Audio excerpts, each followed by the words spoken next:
Эгер бир ишти кылгандан корксоң, ал ишти баштаба дейт. Баштасаң, ал иштен коркпо дейт.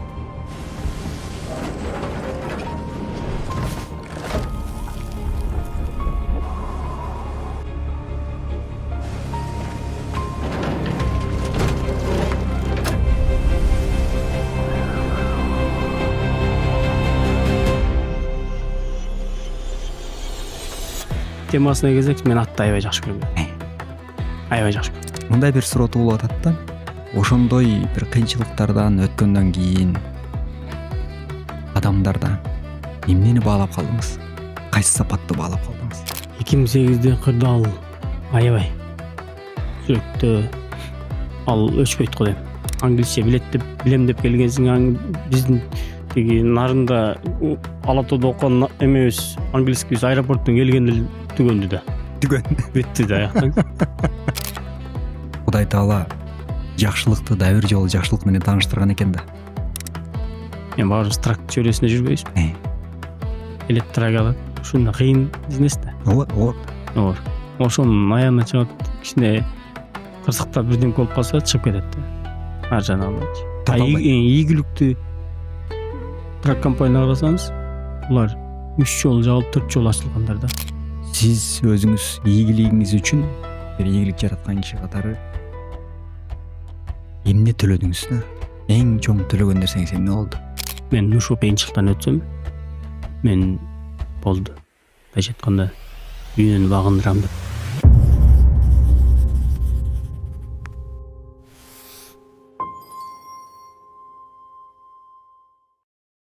Эгер бир ишти кылгандан корксоң, ал ишти баштаба дейт.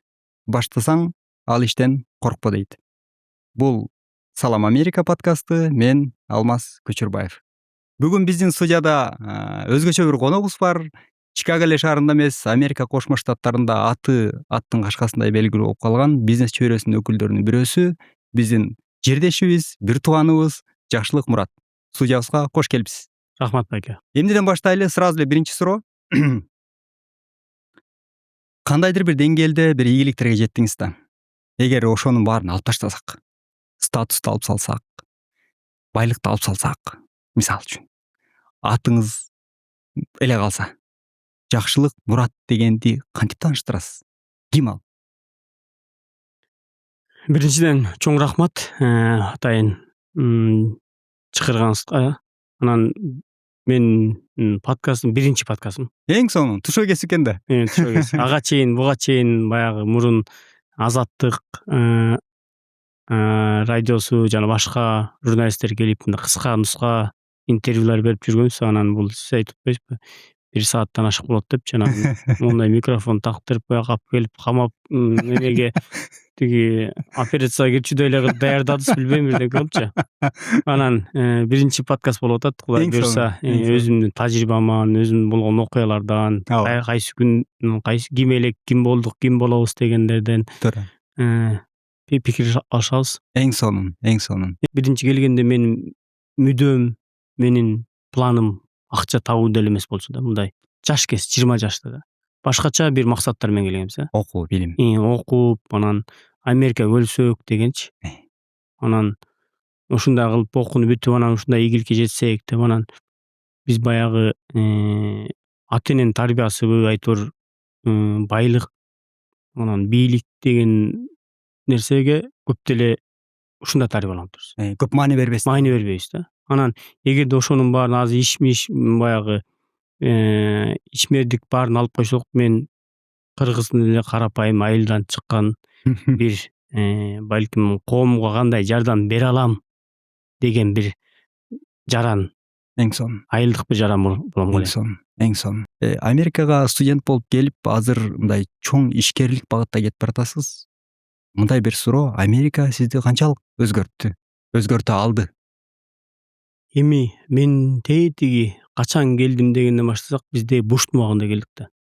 2008-де. 2008. Ошондон бери 18 жылдын ары жагы бери жагы болуп калыптыр. Анан кичине кезде студент болуп жүргөн кезде айтып калчу, атам деле айтчу да, бала чет мамилетке өргүл, адам өзгөрүп келсин депчи. Ооба.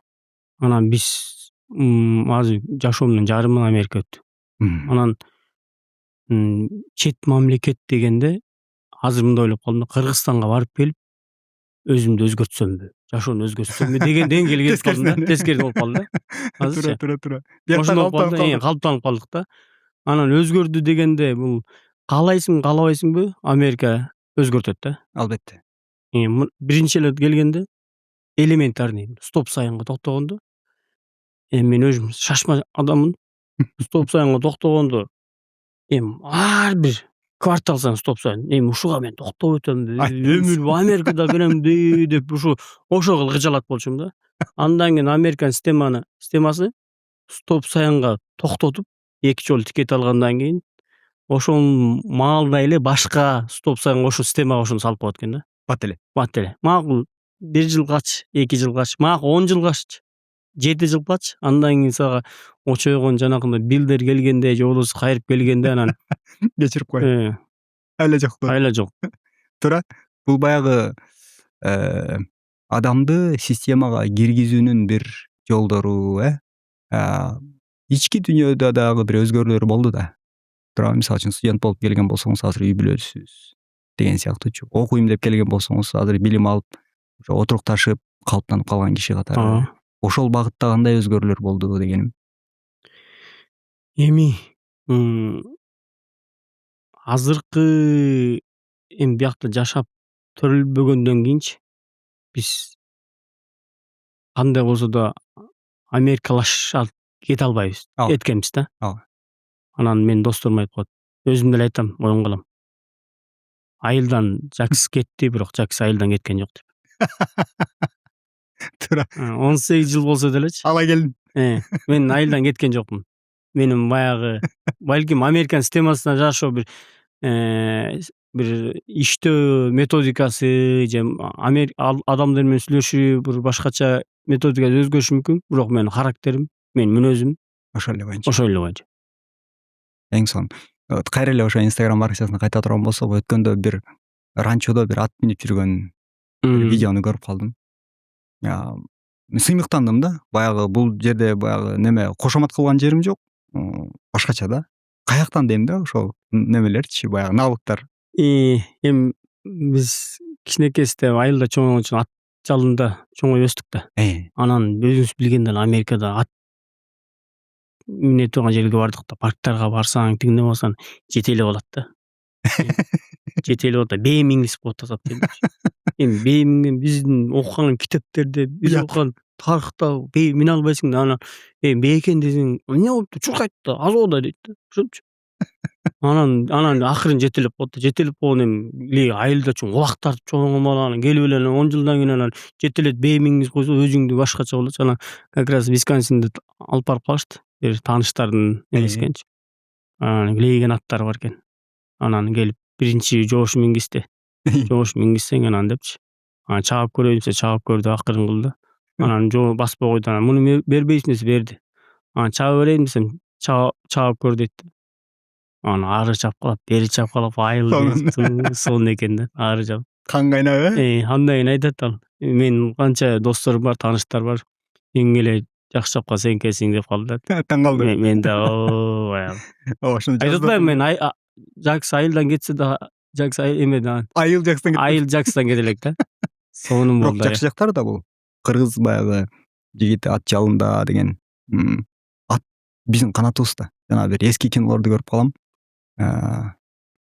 Атты баягы мурдунан сылап, жалынан сылап, кыргыз аты жок чолок депчи.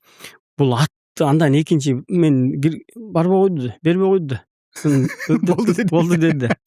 Анан бул ат темасына келсек, мен атты аябай жакшы көрөм да. Аябай жакшы көрөм. Биз айылда жүргөндө, айылда 5-6 класска чоңойдук. Ошондо ат бакчыбыз. Күлүк аттардычы. Аттын философиясы багасың, таптайсың, күлүк кылып айылдан эң биринчи болуш керек, чапканда улакта биринчи болуш керек. Анан бул менеджмент деген бар го. Ошо айылдан эмеден аттан башталат. Мен азыр эстеп көрсөңчү. Атты дисциплина убагында чөп беришиң керек, жем беришиң керек, тапташың керек, ага аяр мамиле жасашың керек. Сөзсүз түрдө. Анан ошончолук таптагандан кийин анан күлүккө салгандан чыгып келиш керек. Чыгып келгени утушу өзүнчө эмоция. Утулуп калса эмнеден кетти деп ал эме анализ. кыласың. Мындай кылыш керек экен. Демек бул бирөөнү анда биз өзүбүз чапчубуз да. Кичинекейде туура эмес чаап койдумбу депчи баары келип бул өзүнчө бир тема да. Ат тапташ. Катуу. Анда саяпкер жок да. Атаң келет да мындай кылат дейт. Акырын атаң айтасың, айтпайсың, таптайсың да. Эртең менен кылып укканыңды билгениңдичи. Ооба. Эми аламан маегетим эле республика кырчынга чабып атпырсың. Айылдагыларды мындай күлүк мын аттуу формага карматыш керек да. Албетте. Ошондо менеджмент да. Албетте. Мен ушул жерде бир нерсе кошкум келип атат. Өткөндө бир кичинекей бир макала окуп калдым. Көчмөн эл менен отурукташып калган элдин айырмасы депчи. Мисалы үчүн отурукташып калган эл жерге жакын болот эмеспи? Тукумду ыргытты, сугарды, бакты, түшүмдү алды. Болду, диалог жок дейт да. А көчмөн эл дейт. Мына өзүңүз айткандай, ат менен сүйлөшөсүң. Атты бир күн карабай койсоң, анын кыялы башка. Семирип кетсе башка, арыктап кетсе башка деген сыяктуучу. Ошон үчүн көчмөндөр мындай жана communication skills деп коет го, ошого жакыныраак деген бир философияны айтып атат да. Мындай азыр мен ошого тастыктап алгандай болдум да. Атты аябай аттын жанына кирсеңизчи, укмуш да. Сонунда. Сагындым ошо атты. Эми насип болуп калар дагы Кудай буйрса. Америкага келели. Мисалы үчүн ошол 2008-дердеги жашоо тууралуу сүйлөй турган болсок, ошол маалдагы эң оор бир кырдаал моменттер барбы эсте? 2008-де кырдаал аябай. Жүрөктө ал өчпөйт го дейм. Ал жөнүндө дагы мен кичинекей китебим чыккан, өзүм жазганчы. Аляскадагы айсыз ак түндөр деген. Айсыз ак түндөр. Күчтүү. Анда 2008 келгенде бул дүйнөлүк бир кризис болуп атпырды андачы. Ооба. Анда 20 жаштасың, билбейсиң. Ооба. Америкада келди, свет эме жок, иш жок, экономика аябай алсыз болуп, дүйнөлүк экономика. Американ такси эмелер, самолет алган элдер машина менен барып, такси алган кишилер трейн алгандар автобус алгандар жөө жүрүп калган сыяктуу экен да. Ушунчалык Тил аркылуу кеткен, аябай. Андан кийин байкадык, ошондо стройкалар туруп, азыр асман тирегендер салып канча жыл турду. 2008-ден 2012-ге чейин кадимги эле стройка туруп калды да. Стагнация. Аны билбейбиз деп, Америка десе, акчаны жолдон чогултабыз деп келдик. Мишектөрдө болуп. Келгенде 20-30 эле байке бар болчу бияктачы. Чикагодо.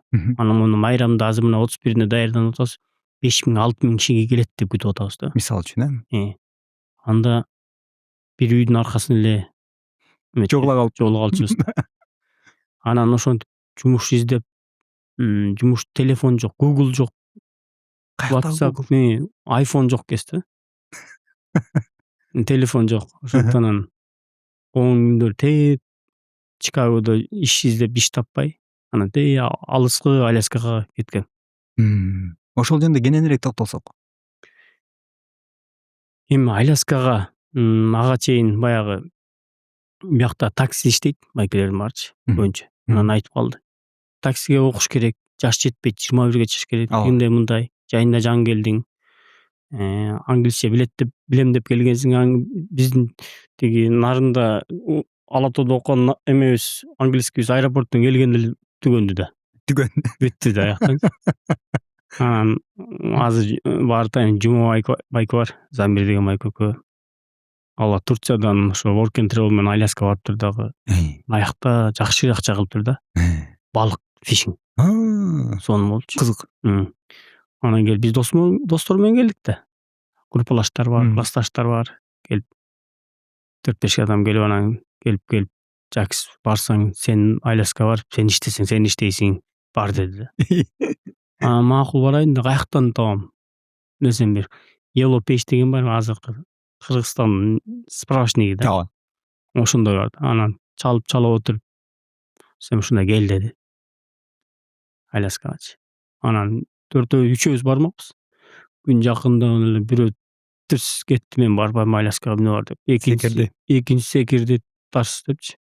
Болбосо чогуу келгенбиз Америкадан эме Кыргызстандан берчи группалаштар. Жок, мен барбайм депчи. Анан Аляска дегенде анан мындай жалгыз кеттим ошол жака. Бир one way тикет алып алып. Дега. Кайсы шаарына? Кинай деген Кинай. Кинай солдатына деген саат эмелер, шаарлар. Азыр эстесем мен 13 саат ушундай учуп турдум да. Биз бир жакка барып ушундайчы. Анан Аляскада аябай мындайча айтканда 40 күндө 40 күн 50 күндөй жүрдүм. 40 күндө сизге калп магачын азыр эстесем да могу көздөн жаш агат да ошо күндөрчү. 40 жылга тете. 40 жыл ошо жактагы менин жашоодо болгон барьерлер барго, чектер ошол жактан бүтүп алынган да. Баягы обнуление деген орусча сөз бар го. 40 күндө айтпайм. Сизге калп магачын 40 күндө 2 жолу күрүч, 2 жолу балык жегем. Калган учурда? Калган учурда пинат батер деп коет го, орех. Ореховое масло. Масло, нан, анан маручан деп коет мына кокси. Оор. Ошондо.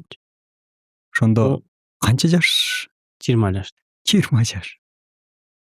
Анан ал жерде окуялар көп. Ал мен бир 3 саат сүйлөшүм керек да жана. Дагы бир подкаст кылышыбыз керек. Ал жөнүндө кенен кылыш керек да, бирок мен эми кандай кыйналганым аябай токойдо жатканым бар. 3 күн токойдо эч ким жок жатканым бар. Анан ушундай болгон. Азыр мындай ирет менен айтканга аракетим, бирок ушундай учурда 3 күн токойдо. Бананды жарым банан кичинекей эле да. Тарс бир эле жейсиз да. Ачык болсоңуз бир жейсиз. Банан 3 бөлүп чөчүм да. Бир банан. Бир күнгө. Ушунда биринчи күн. Анан магазинге барганда ушунчалык иш да жок болду да. Мен айткан обещать эткен сөз бергендер жок. Анан ушундай айтып берем, ушундай элестетип коюңуз. Магазинге барат, Жуловско да. Ушундай турат бизде Walmart сыяктуу. Жөө барасың, анан акчаң жок да. Барып анан эмеде банан турат, кассанын жанындачы, салып коет. Анан $1,5 да бир банан. Анан ал бир банан немеси мөөнөтү бат эле өтүп кетет, каралыпчы. Бышып кара болуп калат. Кара болуп калганда, кара болуп мындай өзүн өңүн өзгөрткөндө 50 цент болуп калат да. Мен күнүгө ошону карайм. Качан карарат? Качан 50 цент болуп калат депчи.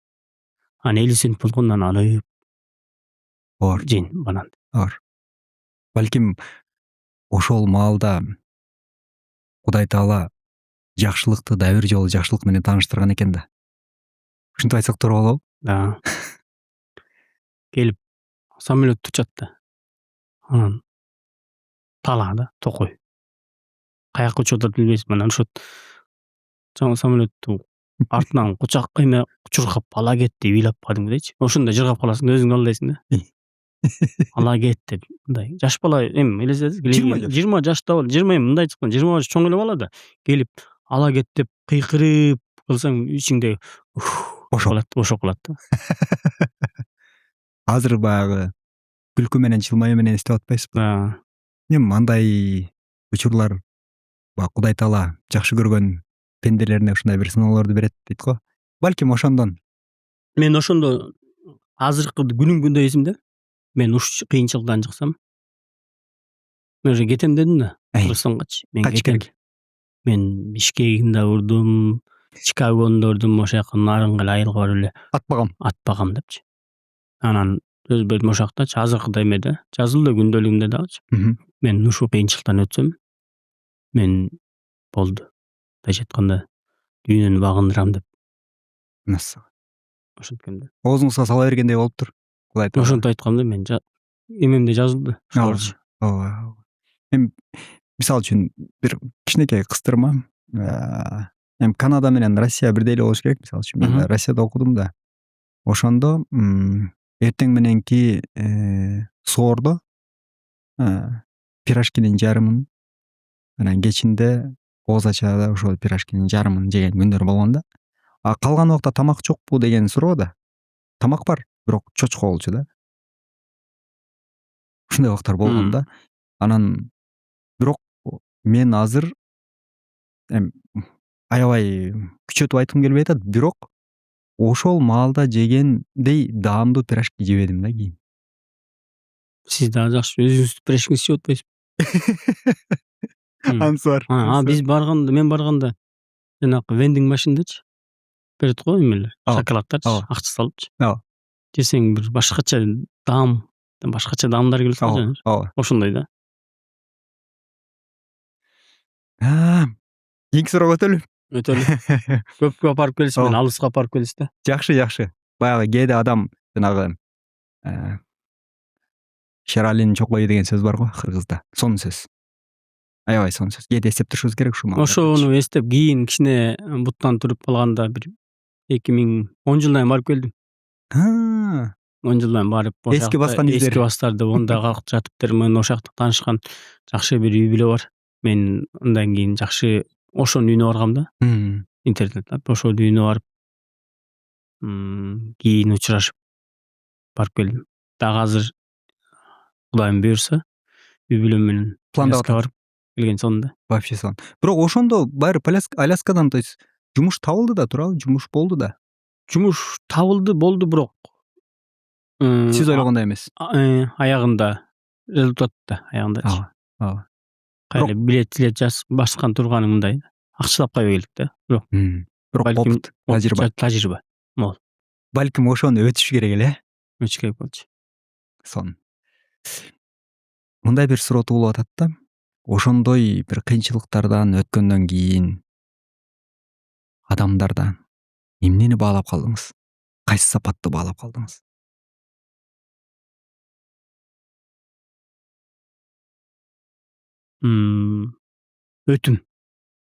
Өтүмдүүрөөк. Мен өзүм болгон өтүм. Ошондон кийинчи курчураак болуш. Өтүмүрөөк. Мисалы үчүн айтат го. Азыр сиз дагы мисалы үчүн эркиндик дейт да. Бирөө тордун артында отуруп келгендерчи. Бир эркиндикти самашат да. Ооругандар ден соолук дейт. Туура. Балким кедейлер байлык деши мүмкүн да. Балким.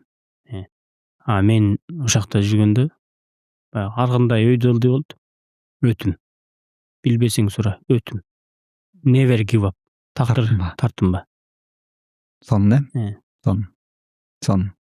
Мен бул суроо кийинирээк келмек, бирок маалы келип калды окшойт да. Мисалы үчүн өткөндө дагы бир посттон көрүп калдым. Биздин кыргыздын маданиятында 1-2 жолу сурайт да. Кел чай ичиңиз, жок. Анан жок, келиңиз, жок, келиңиз деп атып анан. Биякта андай эмес да, мисалы үчүн. Биякта бир жолу жок дедиңби, сенин оюңду, сенин чечимиңди сыйлайт. Бүттү. Экинчи суробайт. Ошентип көп кыргыз ачка калат да. Ошол жактан да баягы өтүмдүүрөөк болгон. Өтүмдүүрөөк. Сиз айткандай эшик жабылса бүттү да, буларда болду да. Жок, сори деп койсо бүттү да. Биз болсо эшигин жабса терезесинен, крышасынан булчутуп өлтүрөт го, урат. Билбесем же болбосо айтпасам болбойт депчи. Туура. Билесиң, өзүң адам сурап атат, маңдайыңда адам ыңгайсыз болуп кетет да. Ооба. Ал мага керек да. Болбосо мага керек да. Туура. Биз ошо кадаланып, кадаланып келип жаман деп ойлоп калат, анан тарбиясы деп ойлоп калат экен, анан билимсиз деп ойлоп калат экен, анан эмне деп ойлоп калат экен. Орой деп калат. Эми анчалык орой, бирок сага керек болсо сурап аласың да. Сурап алсаң айла жок. Ошо бизде суроо, бирөөнөн бирдеме суроо кичине башкачараак да. Сурабайбыз. Баягы айтат экен, Кудайга кандай киши жакпайт десе, текебер кедей дейт го, мисалы. Мына колуңда жок кеде. Бирок сураган келбейт. Текеберленип, бул башка нерсе да, мисалы үчүнчү. Сура. Кудай сураба, билим сура, опыт сура, тажрыйба сура, иш сура, туура, мисалы үчүн. Деген кеп да. Мисалы үчүн эми бир мындай аябай өкүнгөн бир нерсе барбы? Эми азыр кичине кеп козголду. Баягы Аляскада жүргөндө кетем, кайра аттарга барам деген сыяктуу. Ошондой бир катуу бир өкүнүч барбы Америкада жашоодо? Жок. Мен өкүнбөйм. Аляскадан кийин. Жок, өкүнбөйм мен. Мен өкүнбөйм. Айтат го. Арткан сабак алам. Болуп ушундай болуш керек болчу деп, бирок өткөн ишке такыр өкүнбөйм да. Өкүнүч эмне алып келиши мүмкүн мисалы? Өкүнүч кайра кыжалатчылык алып келет. Ушундай кылып болду да. Стресске Мисалы карасаңыз, эшикке азыр мындай эшикте жаан жаап атат. Анан сиз экөөбүз бир костюм кийип алып бир жолдошуп барабыз да. Бизнес митингке барабыз. Мисалы. Анан аякта костюм кийиш керек, сонун кийинип алыш керек да, бирок жамгыр жаап атат, укмуш жаап атат, кар жаап атат да. Анан биз ага кар жаап атат же жамгыр жаап атат деп биз планыбызды алмаштып же өкүнүп же капа болбойбуз да. Кудайдын бергени да. Туура. Биз ошондой кабыл алабыз да. Же жаан жаап атыптыр деп, же биз артка келип, же настроениябыз түшпөйт да. Эмне болуп атат депчи. Барыш керек. Барыш керек. Ошо Кудай тааланын жамгыры менен карын биз кандай болсо кабыл алабыз, ишибизди улантабыз. Туура. Өкүнүү ошого мындай кабыл албагандай Ошондой эле да. Эмне эле жаан жаап атат. Жаан жаап атат, эмне болду? Кечке эле жаан жаап, мен тажатты го, мен азап жедирди го, иштетпей да тинтет дебейбиз да. Жаамгыр жаап атыптыр, үстүңө зонтик ала чык. Кар жаап атыптыр, кийинип ал. Жылуураак. Ошо менен чечип коебуз да. Ооба. Фокус өзгөрбөйт. Фокус өзгөрбөйт. Жакшы сөз болду. Мындай да, мисалы үчүн азыр жана жакшы сөз айтпадыңызбы тамаша катары. Жакс айылдан кетти, бирок айыл Жакстан кетпеди депчи. Ошонун артынан бир суроо сурагым келип атат. Мекен деген сөздү кандай кабыл аласыз? Мекен. Америкада болосуңбу, бизнесмен болосуң, трак айдайсың, такси айдайсыңбы? Мекен деген сөз ар дайым биринчи жүрөктө го дейм. Кийинди кандамай жер. Азыр мекен деп биз сүйлөсөк дагы, мисал келтирсек дагы, укмуш чөксөк да өссөк дагы мекен тартып турат, бир жерге такалат да. Мекен депчи. Менин мекенимде, мен мекениме барганда мекен депчи. Мына бир иш чара кылсаң да мекен, эл журт депчи. Жүрөктө да. Анан мекен менен эч нерсени салыштырып, кээ бир айтып коет да, мекенчил, анан патриот мындай кылыш керек депчи.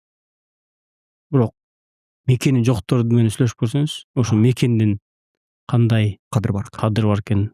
Туура. Кудай таала бизге аябай эле мээримдүү да. Мисалы үчүн 16 миллион, 20 миллион улуттар бар, мекени жок. Кандайдыр бир дагы мындай ушу бизнес багытында бир аткарсам деген, бир жетсем деген бир бийиктиктер барбы?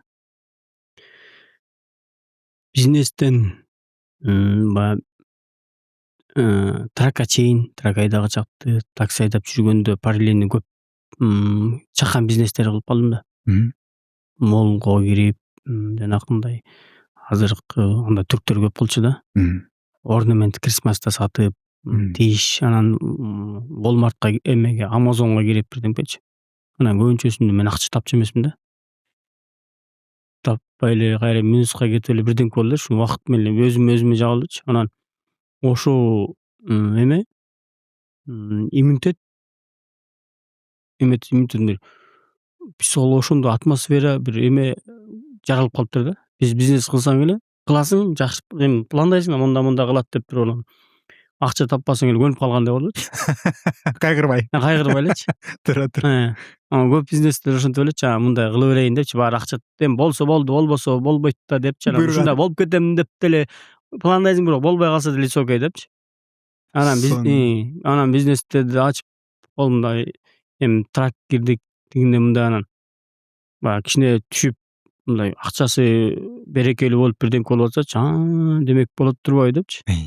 Так мурунку бизнестер айтпайбы мындай, иммунитет болуп калыптыр. Бирдемке ачасың, болбосо окей депчи. Анан мындай эле ачайын, болсо болду, болбосо баягыдай эле болот да деген сыяктуучу. Сонун экен. Эмеде болчу, студент болуп жүргөндө кичине иштей каласың да. Анан бир жерде үйдөгүлөр айтпайсың иштегенчи. Укса ушат десе, сен акчаң жетпей атат депчи. Анда эме болчу да. айтпайм акчага деле мына кызыгуу ошо кичинекейсизден депчи, айтпайм акча. Анан барам иштейм бир жерде. Мисалы Хаят режиссер бар го, ошонун астын чыгып кар жааганда көрөт депчи. Көрөп кайра такси менен келе берчүмүн да. Ошо Карасаң, ошо акча. Келип, мага Хаяттын резиденсинин кириши, ошол жак күрөшүш, ошол жакта кишилер менен анча мынча немелер иностранецтер да көбүнчөчү. Ошолор менен сүйлөшүш, бирдеке болуп мага өзүнчө кызык болчу да. даамы бар Анан тажрыйба топтолгондугу да бул. келип эле ошол жактан эле башталыптыр да. Акча таппай эле иштей бергенчи. Жакшы төлөп берчү, бирок ошондо деле $70, $80 2 саатка чейин кайра такси менен келип калып эле кечиндечи. Сонун мисалы үчүн мен кийинки суроо сурайын деп аттым эле, жообун алып калдым, бирок дагы бир жолу сурагым келип атат да. Мисалы үчүн кандайдыр бир проект, азыр проекттин аты дагы өзгөрүп кетти го, стартап депчи мисалы үчүн. Ошондой бир баштагым келип атат деп ниеттенип жүргөн кишилерге кандай бир кеңеш берет элеңиз? Стартап баштайт. Мен Бей Арияда жашап калдым бир жылдай депчи. Анан аякта дагы стартапта ушинтип бир офиске отуруп алып келипчи. Кандай кылып ушинтип анан алар мындай айтидеги стартаптарда миллиондорда ушу идея монтип тигиндей мындай депчи. Анан азыр биякта бизнесте жүргөндө бизнес стартаптар бар атпайбы? AI менен депчи. Ошондо отуруп эми 3 күн отурганда ошол стартап эмелергечи, команда менен ошо билдингдерде жана эмелер PayPal чыккандардан, жанагы Aeon чыккандарданчы. Ойлогон ошондой ойлоп калат экенсиң да. Такыр атмосфера куруп ошондой да. Анан анын стартаптарын угуп отурсаң, карап отурсаң, изилдеп отурсаң, ашпайт да, мындай көзүң жетпейсиң да. Көзүң жетпейсиң. Анан ошол эле азыркы башкача ийгиликтүү бизнесмендер же стартапчиктер бир идеяны алып чыкса, акылың жетпеген, анын ийгиликтүү болуп кетерине сенин күмөнүң бар да. Стартаптар ийгиликтүү, ошону give up кылбай 3 жыл, 6 жыл, 7 жыл ошонун акырына чейин чуркап, анан ийгиликтүү стартаптар да. 7 жылдын ичинде, 10 жылдын ичинде ошону стартапты, ошо бизнес идеяны бышырып, нары түртүп миллиондогон да. Биз көбүнчөсү Биздики баштайбыз. Бирөө бирдемке жакшы болбой калды же тигиндей мындай десе, азыр change кылып башка өтүп кетебиз. таштап салабыз да. Бул жерде биздин менталитеттин ролу барбы же негизи эле адамдын өзүнүн немеси ушундайбы, сапаты? Менталитеттен го дейм биздикичи. Биз секирип кетебизби? Секирип кетебиз, аягына чыкпайбыз да. Анан биздики дагы бүгүн бизнес ачсак, ушуну 1 жылдын ичинде же сразу макташ керек же бирдемке деп кыска ойлонобуз да. Ооба. Мен деле бармын ошондо кыска ойлонуп, келип мен 5 жыл жүрмөк белем, мен 5 жыл 25 компанияга, 50 компанияга барып, аны ишендирип, мындан эмес бул проектте кылып, анан болбойбу депчи. Күмөн да. Эми болбой деле калышы мүмкүн 7 жыл, 10 жылдачы. Бирок көбүнчөсү ийгиликтүүлөр ошо акырына чейин, аягына чейин never ever give up деп коет. Give up жок. Ошого барышат да. Катуу. Мына ошол эле тракта. Эми баарыбыз трак чөйрөсүндө жүрбөйбүзбү? Келет трак алат. Ушунда кыйын бизнес да. Оор. Ошонун аягына чыгып, кичине кырсыктап бирдемке болуп калса чыгып кетет да. Ар жагына албайчы. Ийгиликтүү трак компания карасаңыз, булар 3 жолу жабылып 4 жолу ачылгандар да. Бышкандар да. Туура. Жанагы өткөндө да бир макаладан айтып атат. Бизнесмен менен илимий адамдын ортосундагы айырма эмне депчи. Мисалы үчүн бизнес баштаган кишилер 1 ката банкрот, 2 ката банкротунан деп сиз айтмакчы жабылып кетип калышат депчи. Ученыйга, илим адамына бир тапшырма койсоң дейт. Мисалы үчүн бирдеменин формуласын тап. Биринчисинде ката, экинчисинде ката, үчүнчүсүндө ката. Ошентип кете берет экен да. Көрсө алды, артынан санайт экен да. Мен моуну бул теория уже иштебейт, жок. Мен ошондо 99 калды. 98 калды депчи. Ала тескери ойлонот да. Мына аябай кызык нерсе да. А биз бирден баштайбыз. Биринчи болуп алды, экинчи болуп алды, болуп таштайсың да. А 100 попытка кылыш керек. Эмне үчүн трак? Неге башка бизнес эмес? Жеке өзүмдү карасам, трактан чыгайын десем да трак менден чыкпайт. Жана айылдай. Ошондой да. Азырчы айылдай эле. Анткени чөйрөң. Трак бизнести эң жакшы кылган бизнесим деп деле билбейм, бирок мен билгенден ичин, кухнясын кандай болот, эмне болот трак билем. Да. Анан башка эмне Америкада экономика базар чоң да. Албетте. Аябай чоң да. Айрыкча трактын бизнесте. Мен Папа Жакстын жанында дагы бир Папа Жакс ачылса, балким экөө конкурент болот да. Анан бир кафенин жанында дагы бир кафени ачса, экөө конкурент болот да. Трактын бизнесинде андай эмес. Конкуренция жок. Жок. Жута берет. Такыр жок да. Ошончо логистика, э? Ошончо. Такыр жок да. Азыр ошондо тандоо ошо конкуренциянын жоктугунан келип, анан же кухняны билгендиктен. Эми жалакы башында эле трак кылып атканда эле көбүнчө биз канча жыл акча тапкан жок, баягыдай эле. Мен трак компания ачып иштетип жүргөнгө караганда, шотунда өзүм бирөөдө иштеп трак драйвер болуп жүргөндөн шотунда көбүрөөк акча бар болчу. Мисалы, өтө кызык. Ошондой болчу да. Эмнеге жанды кыйнап, мисалы үчүн? Келип манан расходдор көп, төлөмдөр бар, Риск. Бир трагың менен жүрсүң, парковка кыласың, уктайсың, дем аласың, үйгө келесиң. Көбүрөөк акча бар болчу да. Мисалы. 1 жыл, 2 жыл балким. Андан кийин үйрөндүк. Дагы кандай чоңоюштучу. Ошол эле мен дагы көбүрөөк тапчумун деп кайра тракка чыккан жокпуз. Эми трак бул трак айдагандарга тийишким келген жок. Бул баягы канга сиңип кала турган адаттардын бирөөсү болушу мүмкүнбү? Баягы тракта жүргөндөр көп түшкүсү келбейт деген сыяктуучу. Жеке тажрыйбадан. Мага трак айдаган жагат да.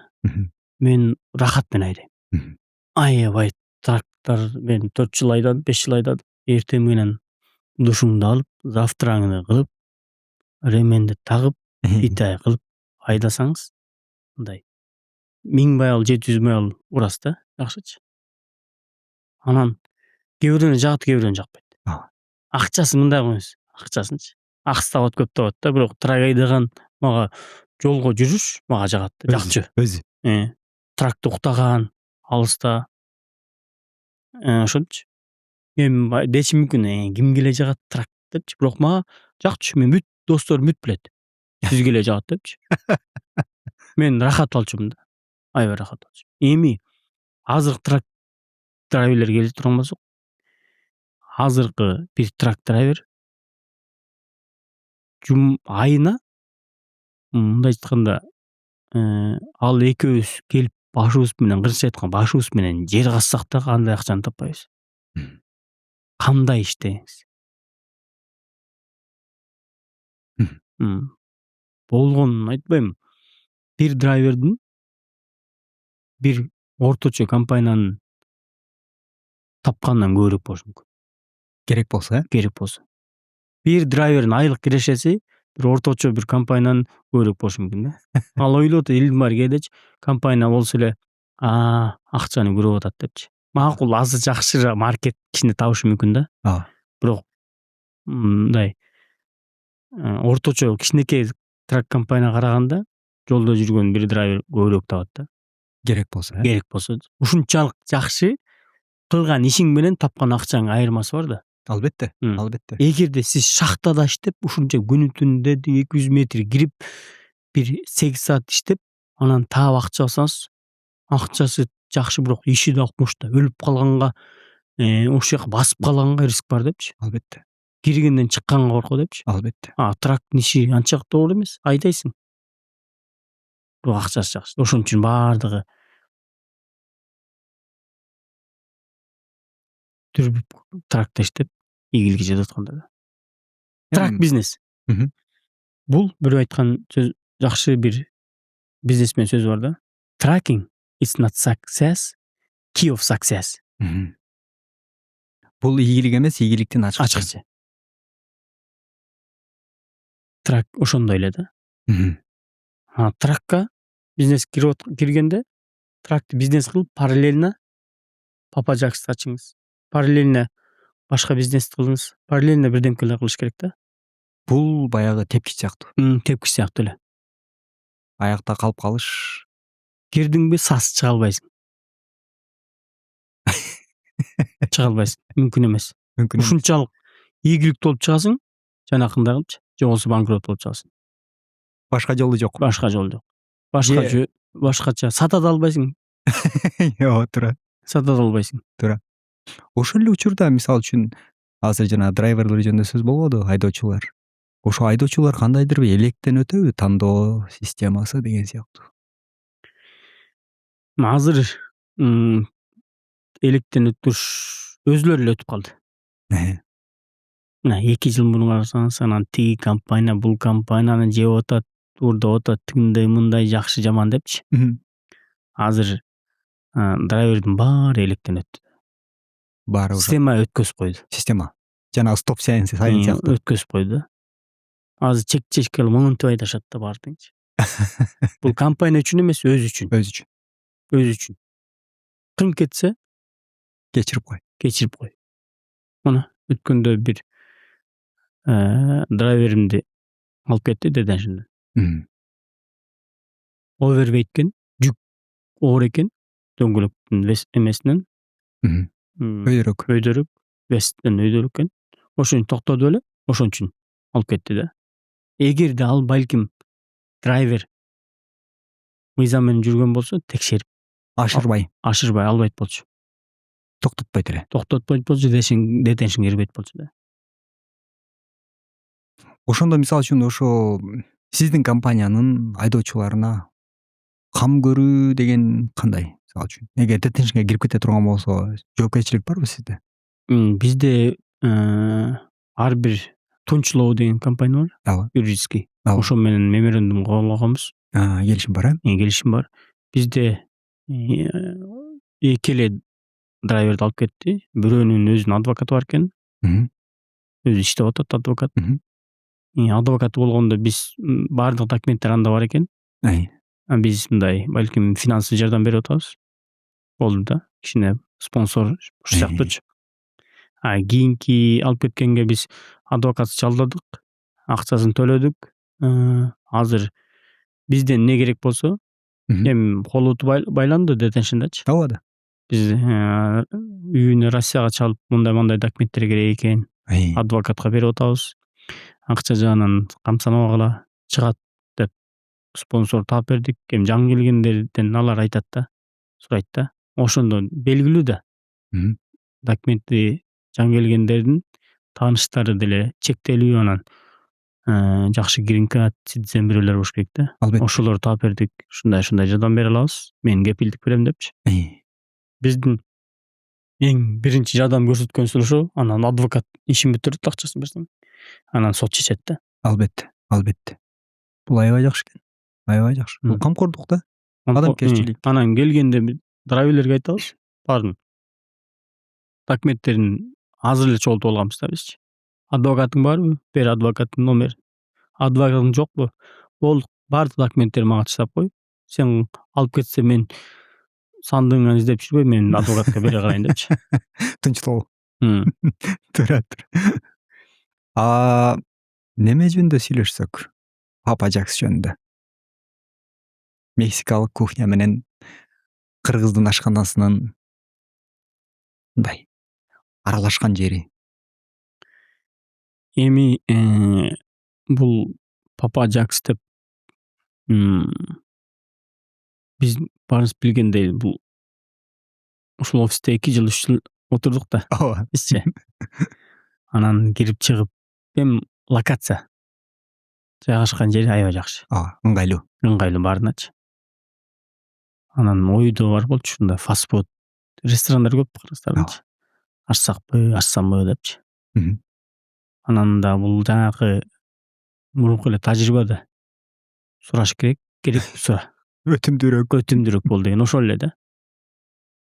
Жүрүп анан аркы плазанын оунери менен ушундай таанышканбыз. Бир эме жол менен таанышканбыз да. Жакшы эмес, жаман жол менен таанышып калганбыз да.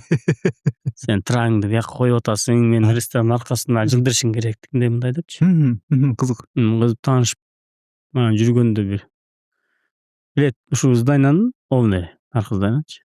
Анан жүрүп издеп жүрүп бир жабык кафе бар экен. Ушуна звонить эттим баягы учуп кеткенгечи. Телефон алып койгом. Анан ушундай десем, сенсиң дейт, эмне керек дейт дагычы. Анан ушундай ресторан сатабыз, эми жок сатпайт дейт. Ал чакан каникулга кетти, кайра ачат дейт. Жок, мен сатам дейт да. Бирок менин башка бирөө менен дилим бар. Кандай дилиң бар? Эми мен кол коюп койгом. Мен өткөзүп берем дейт. Баягы өтүм сураш керек да. Мага керек. Давай, мен дилди бит кылайын. Ооба. Бербейм үстүнө дагы кошуп. Дейт анан деди, көп нерселер дейт. Бизнесмен да. Ооба. Соода. Сен мени жаман ыңгайсыз абалга калтырып койдуң дейт да. Мен жапкантам дилди дейт да. Ойлосоң, сен эле бирөө менен алып атасың. Ооба. Ортодон эле бирөө кылып атса кандай боласың депчи. Эми бул бизнес дедим. Ооба.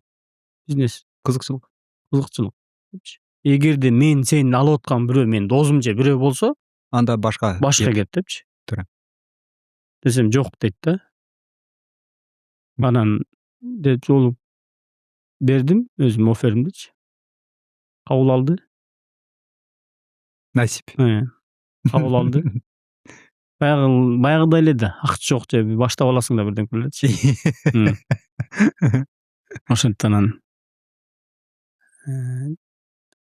иштеп кетти, Кудайга шүгүр. Ошондо тракова компания болуп атат, анан жанында бир кичинекей чакан фастфуд дейли же болбосо Папа Жакс дейличи. Ошо болуп атат да, ошондо кандай болду? Жанагы грубо айтканда шпагатка отурат деген сыяктуу барго? Жок. Тракинг бизнестен кийин бул ресторан бизнеси. Негизи айтат, ресторан бизнесин, жакшы рестораттордор сурасаң, душманыма каалаган бизнеске кирип алыптырмын. Кирбе дешет. Көп байкелерин уктум. Балдарданчы. Ушундай деп күнү түнү депчи. Тракинг бизнестен кийин ресторан бизнеси фастфуддай piece of cake экен. Чүкө ойногондой эле. Чүкө ойногондой. Проблема чалат. Жакс ушундай менеджер чалат, эмне болду десе, туалеттин суусу иштебей калды. Ошол элеби? Ошол эле. Барып бирөөнү алмашсаң $150 алмаш келип кетет да. Энди. Анан эмне болду? Повар келбей калыптыр, анан кассада келбей калыптыр, кечип калыптыр, тигиндей мындан машинем болуп калыптыр дейт да. Барасың 3 саат, 4 саат, 5 саат кассага туруп каласың өзүңчү.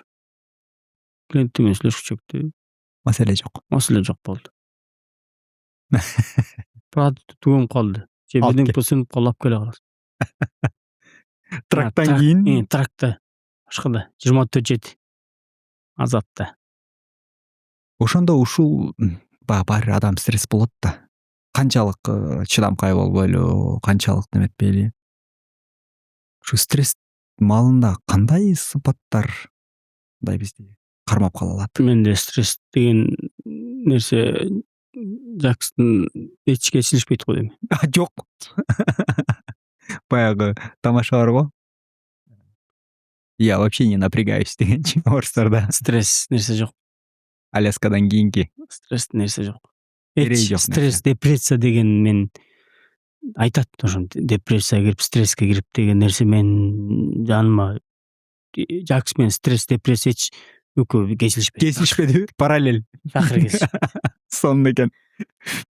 Мисалы үчүн жергиликтүү компаниялар менен кызматташтык деген ошол траковый компания болсун же болбосо Papa John's болсун туурабы, кайсы Американын жергиликтүү компаниялары менен бир кызматташтык бар же болбосо СНГден келген биздин жердештер болсун, кошуналар болсун? Жердештер мага Манас Экспресс трак компаниясы түптөгөнгө чоң жардам берген да. Мына Талгат Манас деген сагындарчы. Ооба. Эми баарыбыз эле мурун мен деле аябай жакшы бала болчумун. Алар деле жакшы бала болчу аябайчы. Азыр деле жаман дебейм. Балки мен жаман болуп кеткендир, алар деле жакшы бала да. Келипчи. Келгенде ушундай тракам ачып атам, ушундай дегенде келип, отургузуп эметип берчү да. Айтып берчү да, монда кыл, байке монда кылалы, мен сенин компанияда иштеп турайын, мондай десем, окей депчи. Аябай жакшы. Ушундай бүт жакшы болчу да. Заман ошондой болчу да. Заман. Билбейм мен. Кызык. Аябай жакшы сонун бала болчумун. Аябай жакшы бала болчумун менчи, билем да. Азыр ойлоп ошондой ушунчалык мага эмне кереги бар эле, ушунчалык ниетим, дилим, бакытым түзбө эле деген сыяктуу өзүмөнчү. Азыр бузулбадыкпы? Азыр мисалы бирөө ачыгын айтайын, бир компания келип, бирөө бала келип туруп мондай компания ачам десечи, мен айтып берем, бирок мындай эми ачып ал деп ошончолук мурунку балдардай ачпайсың да жүрөгүңдөчү. Эмнеден бул? Эми биринчиден баягы көңүл калгандыктан. Биз көбөйдүкпү же? Жок, көбөйгөнү мындай кызганычтан эмес. Булчу кызганычтан эмес, бирок кандай десем, кызганычтан эмес да. Кудай таала берет, айтып атпаймынбы? Тракингде конкуренция жок. Жок. Азыр Манас Экспресстен, Сэм Экспресстен, Аравандан, Глобтон, J7ден дагы 20лар болсочу, кете берет. Эч нерсе өзгөрбөйт. Эч нерсе. Итак эле бар 20 30тар бар аларчы. Ооба. Эчтеге жок. Просто айтып бергенчи, айтып бериш бар да, айтып бериш бар. Убакыт коротуш бар агачы, отуруп байке завтрак ичип ушундай деп. Мен баягы суроо нерселер да. Сураш керек да. Мен офистин үйүнө чейин барып алчумун да. Байке мондай кылып берчи депчи. Алар деле айтпайт мындай. Эми айтат, убакыты жок да, бизнесмендер да. Бар офистен мондай кылчу, ушунчалык тупойский суроолорду сурап элечи. Азыр ойлоп көрсөңчү. Таж атканчачы. Айтчы. Азыр бир айтасың, эки айтасың, айткан ошо да, бир айтасың, эки айтасың, андан кийин болуп калганын өзүң эле кылчы. Азыр интернетчи бирдемпени кылып алсаң болот деген депчи. Деген сыяктуу. Ошол сыяктуу да. Баары бир баягы адам өзгөрөт да. Баары өзгөрөт. Өтө кызык. Ошондо кызмат келип мурун бирөө келсе аэропорттончу. Канчада келесиң, ондо аэропортко машинеңди парковка кылып, күтүп, гүлүңдү алып же күтүп, ушундай кылып, конок келет экен, бирөөнү тааныбайсың, бирөөсү келет экен деп сонуп келсечи, тосуп коюп ушундай десечи, убагында барам, уят болот, тигиндей мындай депчи. Азыр келет десе, хорошо, келгенде звонить этип койсуң, түшкөндөн дейт. Звонить этет. Түштүм дейт, анан бара каласың да. 5 мүнөт, 10 мүнөт күтөт, же болбосо ушу сыяктуучу. Мурун болсо күтүп, сонун ким келет, кайсы байке келет, тосуп алайын деген сыяктуу. Карабайсызбы, азыркы мурун жакшы болчу. Эми жакшы болчу дегеним да. Өзгөрө элек. Азыр болсо карабайсызбы, азыр келип экөөбүз бирөө келип туруп барып келе калайынчы. 10 мүнөт болуп калды күткөнүнө деп баратпайбызбы? Мисалы, Мисалычы. катуу ойлондуруп койдуңуз. Мисалы үчүн ошондо мындай суроо бар эле бул жерде, бизнестин артында мындай. Бизнестин баягы немеси коозда. Эмне деп коет, упаковкасычы. Бир артында эмне бар деп сурайын дедим эле да. Уже кээ бир нерселер чыгып атат да. Кызык. Биз ийгилик дегенде ушу айсбергдин учун эле көрөт экенбиз да. Анын түбүндө Гималайлар жатат да. Туурабы? Ошол эле Аляска жөнүндө сүйлөдүк, мисалы үчүн. Ошол эле Hyatt Regency жөнүндө сүйлөдүк, мисалы үчүн. Булардын баарын элдин баары билбейт да. Элдин баары азыр жакшысты аякта көрүп атат. World Cup. Сөзүн ачы. Ошол да. Билбейм, 2000 киши лайк. Алар могу подкасттан кийин ойлору катуу өзгөрүшү мүмкүн деген ойдомун да, мисалы үчүн. Көрсөм мындай турбайбы депчи. Бирок Кудай таала ушу ойлонгон нерсени дагы көбүрөөк кишинин жүрөгүнө сала бербейт экен да. Болушу мүмкүн. Кээ бир ойлонот, кээ бир ойлонбойт. Деп коет болду. Деген сыяктуу. Мисалы үчүн Мексика менен Кыргызстандын кухнясынын окшош жактары. Папа Джексон аянтында. Биздин kitchen кухня дейли. Алганда мен кыргыз повар жок да. Кыргыздардын билебиз да. Биздин психологияны билебиз. Кыргыздардыкы. Менталитетти билебиз. Кандай иштейт, канчагача иштейлерин билебиз. Бардынчы. Мен ошо башында эле айттым да. Биз кыргыз иштете албайбыз. Түрктөр да иштете албайбыз. Биз биринчиден кандай повар болсо да трак деген чоң таякта локомотив бар. Ресторан бизнес акчасыз тракта төлөй албайсың биринчиденчи. Анан ушундай шарт менен, ушундай саат менен иштей албайт депчи. Башында эле мен ошону түшүнгөм да. Ошон үчүн мен кыргыздарды алган жокмун. Алдым. Баягы мен ойлогондой эле бир 4-5 ай чыдады. Дагы келди. Аз эле чыдады. Анан мексиканецтер да Катуу иштешет. Жан жок. Азыр катуу иштешет, аябай катуу иштешет. Аябай кейип кетесиң да.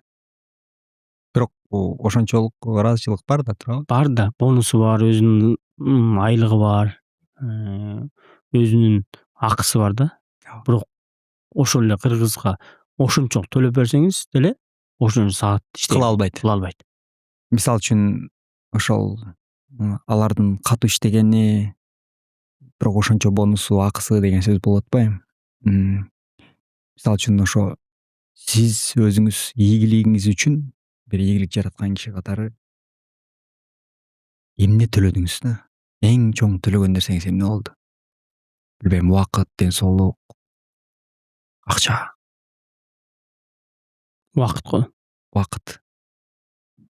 Эң баалуу нерсе. Эң убакыт да. Ошондо примерно канча убакыт?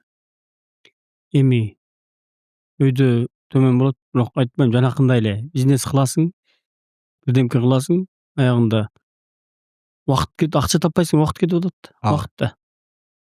Тажрыйба топтоп атам деп коесуң. Тажрыйба топтоп атам депчи. Ошондон кийиндер, андан кийин ошо тажрыйбаны артты карап, жанакындай. Демек мындай кылыптырмын, кылбаш керек экен. Бул аябай кылыш керек экен, кылбаптырмын депчи. Аябай маанилүү нерсе. Баягы өтүп кеткенден кийин, кылычыңды ташка чап дейт го. Ошол сыяктуу. Мындай суроо сурагым келип атат. Жанагы дүйнө чемпионаты жөнүндө кеп болуп калды. Эмнеге Роналду? Эмнеге 7-конокмун? Эмнеге 7-конокмун деген сыяктуу. Эми сиз айтып калбаңызбы? 7-конок экенсиз, номер 7 экенсиз, билбейм кандай болуп калды депчи. Анан 7 десеңиз эле мен 7 мүнөттөн 70 мүнөт сүйлөп берем да 7 жөнүндөчү. Кызык. Анткени 7 деген сан мен үчүн аябай ыйык дебейин, өзгөчө да. Өзгөчө. Анткени мына айтат го кыргыздачы, 7 өлчөп биргес дейт. 7-ни 1 кылдыр дейт. Мен өзүм 7-1 туганмын. Мен төрөлгөн айылда 7 айылдан 1 өрөөн турат да. Ошондойчу. Кошулма, Кызык. Анан неге Роналду? CR7 да. Менин компаниянын аты J7. Баарды жетилет. Анан бул Роналдуны дейт 2008-2006 бери. Көрүп, союн ойноп чоңойдук да ошо. Роналду эмес депчи. Анан өзүм Реал Мадрид. Берекемиз. Эми футбол деселе, футболду аябай азыр акыркы World Cup'та элдин баары кызыкпаган адам кызыктуу футболго. Башкача болду, Аябай башкача болбоду. Аябай эмоционал болбоду. Сонун болду. Анан Роналду Реал Мадридтен келгенде футболисттер менен сөткө түшкөн мүмкүнчүлүк болгон да. Эң сонун. Анан өзүнүн мындай диний жактан карап көргөндө деле донейшндерди, садакаларды Палестинага, мурун эле Газага, азыркы согуш башталып элек деле мурун Газа, Палестинага берчү адамчы. Колан жылдырып коюп. Ошентип. Эмес. Анан немеси мындай лидерский сапаты, өзүнүн характери доминировать этпейт, бирок бар да, лидер. Жакшы кеп болду. Акыркы суроо бүгүнкү подкасттын. Эгер бир мүмкүнчүлүк болуп, Кудай Таала сиздин бир эле каалооңузду аткарам десе, эмне сурайт элеңиз? Бир эле. Болгон кылган дубалардын кабыл кылгын демекмин. Бул бизнесмендин жообу болду да. Баягы тамашада бар го. Алтын балыктан эмне сурамаксың десе, алтын балыктан жинди сурамакмын деп. Ал дагы аткарат. Анысы кандай? Менин оюмча абдан керемет кеп болду. Сөзсүз түрдө бул маек өзүнүн адресаттарын табат. Убактыңызды бөлүп келгениңизге чоң рахмат. Ишиңизге ийгилик. Бизден кичинекей белек бар, анан камеранын тышынан берели. Бүгүн студияда биздин Чикаго шаарында эмес, Америкада белгилүү окуган бизнес чөйрөсүнүн өкүлү Жакшылык Мурат болду. Эмкиде көрүшкөнчө сак саламатта туруңуздар.